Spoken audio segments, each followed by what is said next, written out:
Welcome back, Fantasy Faithful. I'm Amber Storm with your Fantasy League standings update.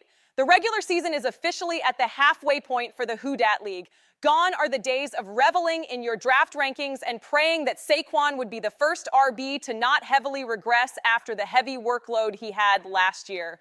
Let's dig into the current standings and trends from the season's first half. Raquel, what do you see looking at this league? Well, to me, Amber, the standings board tells the story of haves and have-nots. The gap is wider than the one between Timothée Chalamet and good posture. Rise to the occasion is perched at the top like Beyoncé at the Super Bowl, untouchable, unbothered, and making it look effortless. 7 straight weeks in the top spot? That's the kind of dominance Taylor Swift has over the NFL broadcast schedule. This man is playing 4D chess, while the rest of you are still arguing about whether checkers or backgammon is harder. Just behind him is a redemption arc story that would make Tony Stark jealous. Can we talk about Unstopper Joe? Because this man said, "Hold my beer," and proceeded to serve main character energy. He went from 8th place in week 2 to 2nd overall on the back of a 5-week winning streak that's hotter than Zendaya's entire filmography. Dude went from, maybe I should panic trade my RB1 to, maybe I should start writing my championship speech. And honey baby, I love to see it.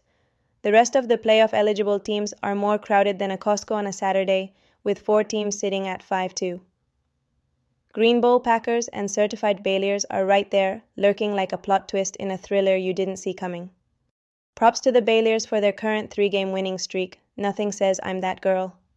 Quite like rattling off 3 straight W's when it matters most. Meanwhile, the Bowl Packers are out here living their best chaotic neutral life. Brock, what have you seen from the rest of the crowd? To me, Raquel, who dad has been the Kanye West of this league, absolutely brilliant 1 minute, wildly unpredictable the next. They've posted the weekly high score twice in the last 3 weeks, which is more impressive than anything Kanye's dropped since 2016. But they also had a weekly low earlier this season because apparently consistency is for people without personality. It's giving gaslight, gatekeep, girl boss energy, and honestly, I'm loving the drama. That's what makes fantasy great.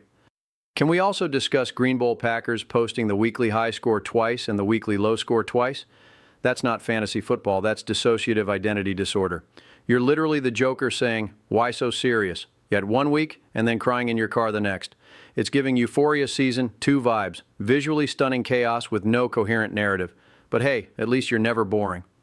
And Zoo, you've been more up and down than the stock market during a recession. Currently on a 2-week skid, but we've seen you win before. The problem is, we've also seen you lose, and lately, you're doing more of the latter.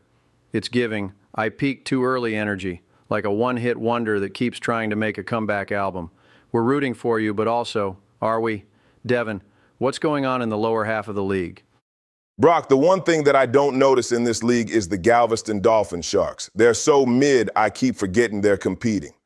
Honestly, at 4-2, we should be talking about them, but it's just easier to ignore them the same way you would ignore references to mythical sea creatures. Moving on to a team that's more noticeable for the wrong reasons. You know I love my Eagles, so it's really hard for me to laugh at Saquon, my Najee. He started the season ranked first in the draft and is now sitting at 2-5 like someone who peaked in high school and now sells insurance. The fall from grace has been steeper than Johnny Depp's post-Amber Heard career trajectory. Week 1, you were that guy. By week 8, you're barely mentioned in the group chat. Pretty soon, you'll just be part of that coat hanger story. Felix, have any other thoughts? Why? I hate my life. Okay, fine. Let's look at the ass end of the league. One Jacoby at 1-6 with a 3-week losing streak. More like Obi-Wan Kenobi if the Force was actually just aggressive gaslighting. Seriously, how is this team not dead last? You're averaging 99.63 points while opponents drop 115.11 on you like they're the Avengers and you're definitely not in the Avengers. At this point, your only hope isn't Princess Leia, it's the trade deadline and a miracle. I've also got to address the elephant in the room, or should I say, the dumpster fire in the basement. Antonio Rangel is on a 6-week losing streak so devastating it makes the last season of Game of Thrones look well planned. 6 weeks. What the fuck? That's longer than most celebrity marriages and somehow more painful to watch. At this point, Antonio isn't just losing, he's speedrunning humiliation. And to really twist that knife, he's posted the weekly low score twice in a row.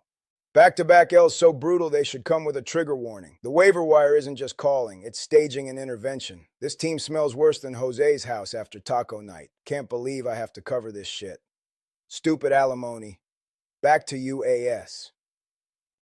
The bottom line, if you're Rice or Unstoppajo, congratulations, you're living rent-free in everyone else's heads. If you're in the middle pack, you're one hot streak away from glory or one injury away from irrelevance. And if you're Antonio or Obi, my condolences. 'Cause girls don't date losers.